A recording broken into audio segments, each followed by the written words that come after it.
JTBC 저녁 뉴스입니다. 예비 타당성 조사 면제로 추진이 확정된 사만금 국제공항의 위치는 군산공항 옆이 유력시되고 있습니다.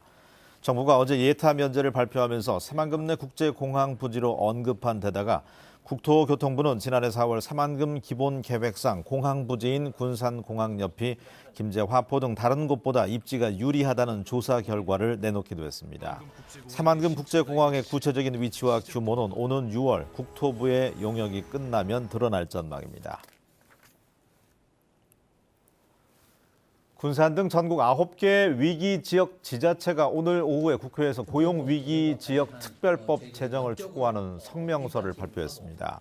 전국 9개 위기지역의 지자체는 지난해 위기대응특별지역으로 지정된 뒤로 정부의 지원을 받고 있지만 법과 제도에 가로막혀서 오히려 지역 경제가 나빠진 게 현실이라며 특별법을 조속히 제정해서 실질적 도움이 되는 지원책을 마련하라고 촉구했습니다.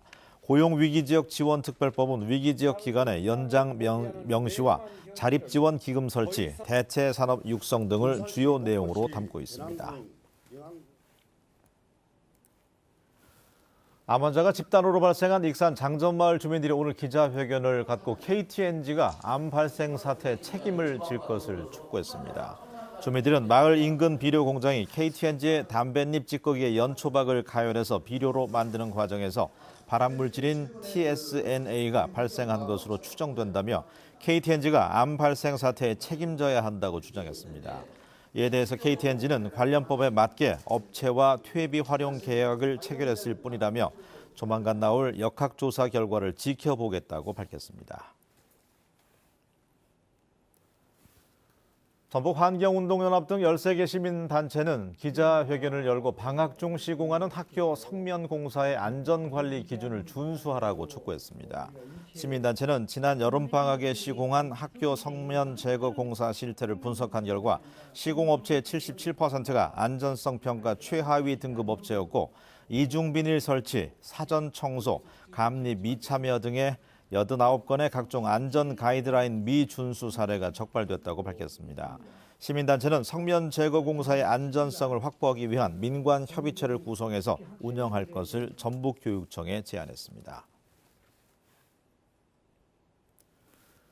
경기도 안성의 젖소농가에 이어서 한우농가에서 잇따라 구제역이 발생하자 전라북도가 방역 활동을 강화하고 있습니다. 전라북도는 지난해 말 기준 구제역 항체 형성률이 소는 98.2%, 돼지는 88.8%, 염소는 93.3%로 높은 수준이지만 안심할 수 없다고 보고 축산 농가와 시설을 일제히 소독하고 방역 상황을 점검키로 했습니다. 또 8개 시군 16곳에서 운영하고 있는 거점 소독 시설을 21곳으로 늘리기로 했습니다. 구제역이 경기도를 중심으로 확산됨에 따라서 내일 전북도청에서 열릴 예정이던 2019 농업전망 호남 대회가 취소됐습니다. 전라북도에서는 전국에서 농민들이 모이는 이번 행사가 자칫 구제역 확산으로 이어질 것을 우려해서 행사를 취소했다고 밝혔습니다. 전라북도는 구제역을 차단하기 위해서 다른 행사와 축제도 축소하거나 취소하도록 유도할 계획입니다. 65세 이상 노인 10명 가운데 4명은 노후 준비를 하지 못한 것으로 나타났습니다. 전라북도가 지난해 8월부터 9월까지 사회조사를 실시한 결과 65세 이상 노인 가운데 38.6%가 노후 준비를 하지 못했다고 답했습니다. 노인의 65%는 복지 서비스 가운데 의료 서비스 확대를 희망했습니다. 광주고법 전주재판부 제1형사부는 선거를 앞두고 홍보성 기사를 싣는 대가로 월간지 대표 등에게 돈을 건넨 혐의로 기소된 군산시의회 A 의원에 대한 항소를 기각하고 징역 6개월에 집행유예 1년을 선고한 원심을 유지했습니다. 재판부는 타인 명의로 돈을 보내는 등 범행이 계획적이고 선거법 위반 전력이 있는 점을 고려했다고 항소 기각 사유를 밝혔습니다. A 의원은 지난 2017년 12월 군산의 한 월간지 대표 등에게 자신의 사진을 표지로 하고 홍보성 기사를 게재하는 대가로 200만 원을 건넨 혐의로 기소됐습니다. 검찰이 허위사실 공표 혐의로 벌금 70만 원을 선고받은 김승환 전북 교육감과 200만 원이 선고된 황인홍 무주군수에 대해서 항소하지 않기로 했습니다. 검찰은 두 피고인의 1심 선고 형량이 검찰 구형량의 3분의 2 이상을 넘어서 항소하지 않기로 했다고 밝혔습니다. 하지만 황인홍 무주군수는 이 형이 확정될 경우 군수직을 잃기 때문에 조만간 항소할 계획이고 재판 과정에서 무죄의 주장을 폈던 김승환 교육감도 항소를 고심하고 있습니다. 전주 완산경찰서는 손님인 척 옷가게에 들어가서 상습적으로 물품을 훔친 혐의로 44살 김모 씨를 불구속 입건했습니다. 김 씨는 지난해 10월부터 2달 동안 전주 시내 의류 매장 등을 돌며 모두 8차례에 걸쳐 구두와 옷 등 60만 원어치의 물품을 훔친 혐의를 받고 있습니다.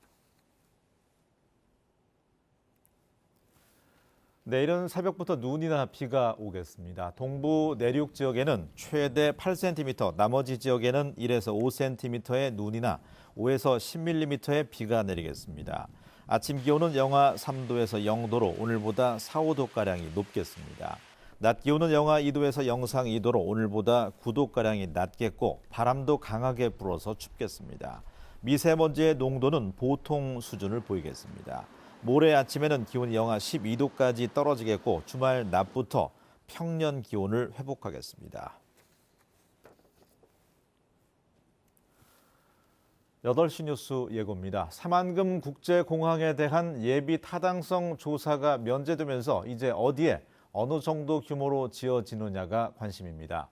위치는 군산공항 옆이 유력시됩니다. 임시로 오염 토양 정화 시설에 발암 물질이 반입될 가능성이 높은 것으로 드러났습니다. 시설 허가를 내준 광주시는 여전히 합동 점검조차 거부하고 있습니다. 암 환자가 집단으로 발생한 익산 장점마을 주민들이 KTNG에도 책임을 묻고 있습니다. 비료 공장에서 불법으로 처리한 담뱃잎 찌꺼기를 문제 삼고 있습니다. 방학을 맞아 건물이 낡은 학교에서 성면 제거 공사가 한창인데요. 공사 현장 안전 가이드라인을 지키지 않은 사례가 무더기로 촉발됐습니다. 자세한 소식은 8시 뉴스에서 이어집니다.